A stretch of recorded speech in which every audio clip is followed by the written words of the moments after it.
जिला स्तरीय आपदा प्रबंधक समूह की बैठक रविवार को जिला कलेक्टर कार्यालय में जिला कलेक्टर जितेंद्र सिंह राजे की अध्यक्षता में संपन्न हुई है। बैठक में विधायक दिलीप सिंह परिहार, ओम प्रकाश सकलेचा, माधव मारू और एसपी मनोज कुमार रॉय के सहित अन्य प्रशासनिक अधिकारियों बैठक में उपस्थित भी रहे हैं। इस दौरान सभी ने अपने एक मत और महत्वपूर्ण सुझाव भी दिए हैं। बैठक के दौरान कोरोना की इस जंग में पूरी सतर्कता एवं सावधानी बरतने की बात भी कही गई है।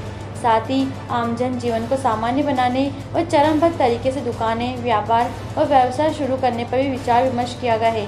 बैठक दौरान निर्णय लिया गया है कि शहर के जो बड़े किराना व्यवसाय है वह केवल होम डिलीवरी कर सकते हैं। साथ ही गली मोहल्ले में स्थित छोटे किराना व्यवसाय अपनी दुकान खोल सकते हैं, लेकिन प्रशासन द्वारा तय किए गए नियत समय पर। साथ ही अब प्रशासन द्वारा सब्जियां अब डोर टू डोर पहुंचाई जाएगी।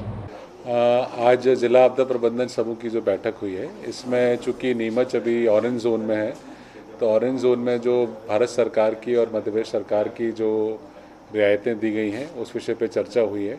और बैठक में सभी जनप्रतिनिधि, trade association, chamber of commerce, मंडी के लोग, सभी लोगों का ये सुझाव निकल के आया है कि नीमच को धीरे धीरे खोलना चाहिए।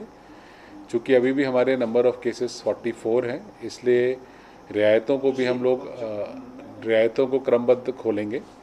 इस विषय में प्रमुख सुझाव ये आए हैं कि मंडी को रोस्टर से चालू करना चाहिए, जिसमें सब लोगों की सहमति बन गई है और इस विषय में हम लोग मंडी को चालू करेंगे, लेकिन उसके पहले सारी व्यवस्थाएं दुरुस्त करेंगे, जिससे मंडी में सोशल डिस्टेंसिंग का चाहे नॉर्म हो, चाहे वेरिफिकेशन के नॉर्म्स हो, उनका पालन किया जा सके। इसके अतिरिक्त एक जो प्रमुख सुझाव आया था कि जो किराने की दुकानें हैं उनको टाइम लंबा देना चाहिए, तो उनको हम एक लंबा टाइम निर्धारित करेंगे। आज उसका विस्तृत आदेश शाम को निकालेंगे, तो उनको किराने की दुकानों को हम एक लंबा टाइम देंगे। साथ ही साथ नॉन एसेंशियल जितने भी दुकानें हैं उनको भी खोला जाएगा, लेकिन ये वही नॉन एसेंशियल दुकानें होंगी जो भारत सरकार ने परमिट की हैं। कुछ नॉन एसेंशियल दुकानों को अभी भी या कैटेगरी को भारत सरकार ने निषिद्ध किया हुआ है, उन दुकानों को हम अभी नहीं खोल पाएंगे। उदाहरणतः हेयर सलून या नाई की दुकान अभी भी गवर्नमेंट अलाउ नहीं करी है, और चूंकि मैंने कहा कि ऑरेंज जोन में है तो हमारी संवेदनशीलता को देखते हुए ये दुकानें अभी नहीं खोली जाएंगी। होटल रेस्टोरेंट्स अभी नहीं खोले जाएंगे, भारत सरकार ने प्रतिबंधित किए हुए हैं। तो एक ये सुझाव था। इसके साथ साथ एक अन्य सुझाव ये भी आया था कि जो हमारे ग्रामीण के जो बाज़ार हैं वो पूर्णतः खोल दे जाएँ, तो उनको भी हम लोग चरणबद्ध ग्रामीण के बाज़ारों को भी खोल देंगे। जो सीलिंग है बॉर्डर की वो यथावत रहेगी, इसमें कोई भी रियायत देने का हमको जो आम सहमति बनी है कि इसमें रियायत नहीं दी जाएगी। तो ये प्रमुखता अभी इन सारे जो हमारे ट्रेड्स हैं, हम लोगों ने इनको भी एक निर्देश दिया है कि वो अपनी आचार संहिता 1-2 दिन के अंदर बना लें, और उसके आधार पर फिर सारे जो जितनी भी दुकानें हैं उस आचार संहिता का पालन करें। एक इस पर आम सहमति बनी कि अब जो लोग मास्क नहीं पहनेंगे उनको एक रेड क्रॉस में एक मिनिमम शुल्क जमा कराना होगा अनिवार्यतः। जो हमारे जो भी अधिकारी कहीं इंस्पेक्शन पे अगर ऐसे लोगों को देखेंगे तो उनको एक रेड क्रॉस में एक मिनिमम अमाउंट को उसको डिपॉजिट कराना होगा। उसकी व्यवस्था हम लोग शाम तक बना के हम लोग विस्तृत आदेश निकाल देंगे। बिल्कुल बिल्कुल, जैसे हमने कहा कि वो उनकी एसोसिएशन को हमने जिम्मेवार बनाया है कि अगर इस तरह की कोई भी दुकानदार अगर सोशल डिस्टेंसिंग का नॉर्म पालन नहीं कराता है तो उनकी एसोसिएशन उनको वार्निंग दे एक बार, प्रथम बार में, और दूसरी बार करने पे उनके लिए जो हमने कहा कि जो व्यवस्था हम बना रहे हैं सोशल डिस्टेंसिंग और मास्क की, उसका पालन। परिवहन व्यवस्था जैसे अभी भी जो पब्लिक ट्रांसपोर्ट है वो अभी हम लोग चालू नहीं करेंगे।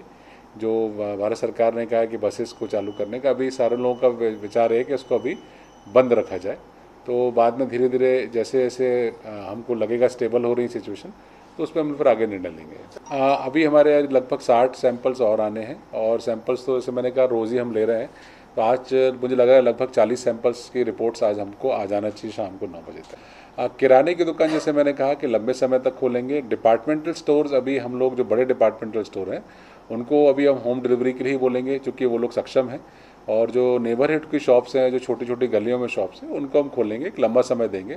सब्ज़ी की व्यवस्था भी हमने ये करी है कि सब्ज़ी को हम लोगों ने पूरे शहर के जो वार्ड्स हैं उनके जनसंख्या के हिसाब से हम लोग वहाँ पे अपने ऑटो सिस्टम से हमने ऑटो चिन्हांकित कर लिए हैं, और ऑटो के द्वारा उनको सब्ज़ी का डिस्ट्रीब्यूशन किया जाएगा हर कॉलोनी, हर मोहल्ले में।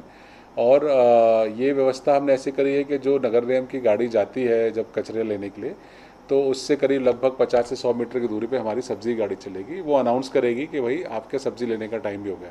तो एक पूरा जो उसका रूट है उसी रूट पे सारे लोग कवर करती चलेगी। लोगों को अनाउंस किया जाएगा, फिर लोग अपना बाहर आके सब्जी ले लेंगे। सब्जी को कोशिश की जा रही है कि पॉलीथीन पैक करके दिया जाए, सो दैट लोगों का कॉन्टैक्ट कम होगा और पैसा भी जो है वो एक प्लास्टिक के उसमें लिया जाएगा। ये व्यवस्था हम लोग कल से ही लागू करने की सोच रहे हैं। आज हम लोग शाम तक इसका पूरा डिटेल प्लान बना लेंगे। ये व्यवस्था पहली बार बनाई जा रही है तो हो सकता है कुछ कमियां रहेंगी, बट मुझे लगता है आगामी 2-3 दिन में इस व्यवस्था को हम लोग एक अच्छे सुदृढ़ फॉर्म में कर लेंगे। आज की बैठक में लॉकडाउन की चूँकि 54 दिन पूरे हो गए और बाज़ार की अगली रणनीति, मार्केट किस तरह से खोले जाएं, वो सब विचार इसलिए कि हमने कि जैसे कल के दिन कोई नया केस नहीं आया। ऑलमोस्ट जितनी चेन थी जहाँ से कोरोना आगे बढ़ रहा था वो सब लगभग ब्रेक हो चुकी हैं। और इसीलिए आज की बैठक में हमने बाज़ार खोलने का निर्णय किया कि मार्केट को धीरे धीरे छूट देना शुरू करें और जो भी दुकानें खुले वो 4 बजे तक कम से कम खुले, ताकि एकदम रश नहीं बढ़े बाज़ार में।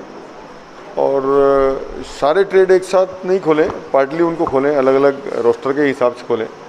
मंडी को भी रोस्टर के हिसाब से चलाया जाए।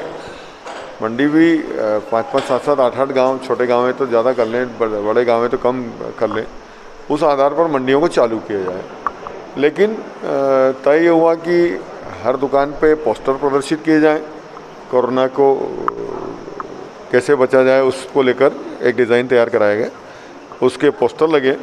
हर दुकान पर सैनिटाइजिंग अरेंजमेंट हो, या तो हैंड वॉश की व्यवस्था हो या सैनिटाइजिंग की व्यवस्था हो, ये कंपलसरी किया जाए। व्यापारी संघ अपनी आचार संहिता खुद बना ले ताकि दिक्कत नहीं आए और प्रशासन को भी उनको फॉलो कराने में दिक्कत नहीं आए, क्योंकि वो खुद बना के देंगे तो फिर उसको फॉलो कराने में बड़ी आसानी रहेगी। इस तरह का सारा अरेंजमेंट किया है। अब वो आज स्टडी करके प्रशासन, कलेक्टर साहब, एसपी साहब और ये सब मिलके आज नई जारी कर देंगे गाइडलाइन कि किस तरह से मार्केट खुलना है। लेकिन हम सब ने अपने अपने सजेशन दिए उसमें, और लगभग सभी कुछ ट्रेड को छोड़कर, जैसे हमारे सेन भाइयों का ट्रेड छोड़ना है, पर उनके लिए चर्चा मेरी ये हुई कि आज उनको सबको अनाज उपलब्ध कराया जाए और उनको कुछ राशि उपलब्ध करा दी जाए ताकि उनका जीवन यापन व्यवस्थित चल सके। क्योंकि अगर उनको हम छूट नहीं दे रहे हैं धंधे की, व्यवसाय की, तो हमारे सेन भाई, हमारे कुछ जो ढोली समाज के लोग हैं, बाजे बजाने के जिनका व्यवसाय है, उनके साथ संकट है। तो इस तरह के और भी अलग ट्रेड हैं, तो हम एक बार उसकी लिस्टिंग करके और उनको हम कुछ राशि उपलब्ध करा दें, उनको अनाज उपलब्ध करा दें ताकि उनका परिवार चल सके, ये हमने तय किया। और अधिकांश जवाबदारी व्यापारी संघों पे जागरूकता बढ़ाने की, ताकि बाज़ार के लोग जो संघों से जुड़े हुए हैं वो जागरूकता बढ़ाएंगे तो ज़्यादा आसान होगा, लोग उसका पालन कर पाएंगे। और बाकी जहाँ कैंटोनमेंट एरिया है वहाँ तो कोई गतिविधि 21 दिन पहले चालू हो नहीं सकती है, इसलिए उनको छोड़ के सारी व्यवस्थाएं होंगी, ऐसा तय हुआ है। और उस बैठक में सबके सुझाव आए। सतर्कता के साथ जीवन जीना है हम लोगों को, और कैसे व्यापार व्यवसाय प्रारंभ हो, कोरोना के बीच में हम अपना जीवन कैसे प्रारंभ करें, इस संबंध में सबके सुझाव आए और हम लोगों ने उस पर चर्चा करके केंद्र सरकार और प्रदेश सरकार की गाइडलाइन के आधार पर व्यापार व्यवसाय खोलने के लिए विचार किया है। और वह विचार वाजिबी भी है, क्योंकि 25 मार्च से हम देख रहे हैं कि लगातार लोग अपने व्यापार व्यवसाय को बंद करके बैठे हैं। उनको मनरेगा के काम हो, PIU के हैं, PWD के हैं, ये सब काम होंगे तो मजदूरी मिलेगी, और मजदूरी मिलेगी तो व्यक्ति का परिवार चलेगा। मैं उन सब कोरोना योद्धाओं को भी धन्यवाद दूंगा जो लगातार नीमच में स्वास्थ्य सेवाओं के संबंध में सेवाएं दे रहे हैं। पुलिस प्रशासन को भी धन्यवाद दूंगा और पत्रकार मित्रों को भी धन्यवाद दूंगा कि लोगों को जागरूक करने के लिए रात दिन अपने जीवन की परवाह न करके हुए सेवा के लिए कोरोना योद्धा की तरह लगे रहे। और निश्चित ही हम आने वाले समय में इससे विजयश्री प्राप्त करेंगे। हम देख रहे हैं मालवा में अन्न उत्पादन होता है बहुत, मालव माटी घन गंभीर पग रोटी ढक नीर की जो कहावत है, और माल मंडी में आए, इसके लिए हमने मंडी चालू करने पर भी विचार किया है। कुछ गाँवों को लेकर और मंडी चालू की जाएगी, जिससे कि किसान अपना माल बेचे और वो पैसा लेके बाज़ार में आ जाए और व्यापार व्यवसाय चले। और हम देखते हैं कि राजस्थान की सीमाओं को हमने लॉक करने के लिए आग्रह किया, क्योंकि सब लोगों के सुझाव आए थे, हम राजस्थान में मध्य प्रदेश के मुख्यमंत्री शिवराज सिंह चौहान ने जो खरीदी रखी है और उसमें समर्थन मूल्य का जो भाव रखा है उसमें और राजस्थान में बहुत अंतर है।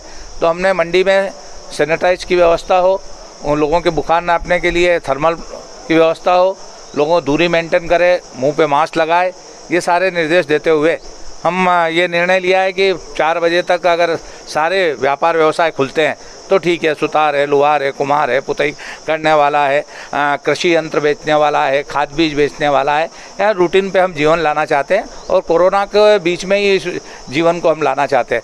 फिर भी जो जिस प्रकार से पॉजिटिव लोग हमें मिले हैं, कुछ लोग ठीक होकर भी घर गए हैं, तो हम तो यही चाहेंगे कि बाकी लोग भी ठीक होकर घर जाए और कोरोना को ध्यान में रखते हुए, दूरी मेंटेन करते हुए, मास्क लगाकर, सैनिटाइज और प्रशासन शासन के जो नियम हैं उन नियमों का पालन करते हुए हम सब लोग यदि काम में लगेंगे तो इसके बीच में ही परिणाम आने वाले हैं और जिससे कि लोगों को रोजगार भी मिलेगा और उससे ध्यान भी अलग हटेगा। निर्णय में कुल मिला के लॉकडाउन खोलने की तरफ जाएंगे, ये बात हुई। बस उसको धीरे धीरे करके खोलेंगे, धीरे धीरे करके, यूँ कि जैसे 3 दिन बाद अपन मंडी पे पहले निर्णय कर लेंगे, किराने हैं 4 बजे तक खोलेंगे, मतलब ज़्यादा से ज़्यादा लॉकडाउन खोलने की तरफ जाएंगे। पर इसलिए धीरे धीरे जाएंगे कि ऐसा नहीं हो कि थोड़ी स्पीड आने से, भीड़ भाड़ बढ़ने से कहीं और कंटेनमेंट जोन बढ़ जाए। कंटेनमेंट जोन बढ़ गए तो अपन जो जिस दिशा में खोलना चाह रहे हैं उल्टा उस दिशा में तकलीफ आके कंटेनमेंट एरिया बढ़ गए तो अपन और परेशानी में आ जाएंगे। मैंने कई प्रकार के सुझाव रखे, जैसे कि किसान सम्मान निधि माननीय प्रधानमंत्री जी द्वारा जो 6,000 रुपये 3 किश्तों में साल के दिए जाते हैं, वो कुछ 10-1% किसानों तक अभी आए नहीं है क्योंकि पटवारियों ने उन चीज़ों को अपलोड नहीं किया, तो मतलब वो आना चाहिए। दूसरा विषय ये है कि जैसे गेहूँ है, सोसाइटियों में गेहूँ बेचे जा रहे हैं, तो उनका जो गेहूँ बेच रहे हैं उसका आधा पैसा रोका जा रहा है उनका पिछला बकाया भरने के लिए, परंतु पिछला बकाया जो जमा होना चाहिए वो उनके खातों में जमा नहीं हो रहा। तो उससे क्या हो रहा है कि अगर थोड़ा जमा हो जाए फिर वो थोड़ा मिला के जमा कर दे तो उनके खाते से वो वापस पैसे उठाने वाला क्रम चालू हो जाए। तो इस तरह से जैसे किसानों की ये दिक्कत है। तीसरी ये जो थोड़ा हल्का फुल्का साफ़ सफाई वाला मामला है, स्वीपर वाला मामला है, जो शिकायतें थोड़ी जो अपने क्वारंटाइन कर रहे हैं या जिला चिकित्सालय से इस प्रकार की जो बातें आ रही है, थोड़ा उस दिशा में ध्यान आकर्षित किया, भाई ये एक चीज़ ठीक होना चाहिए।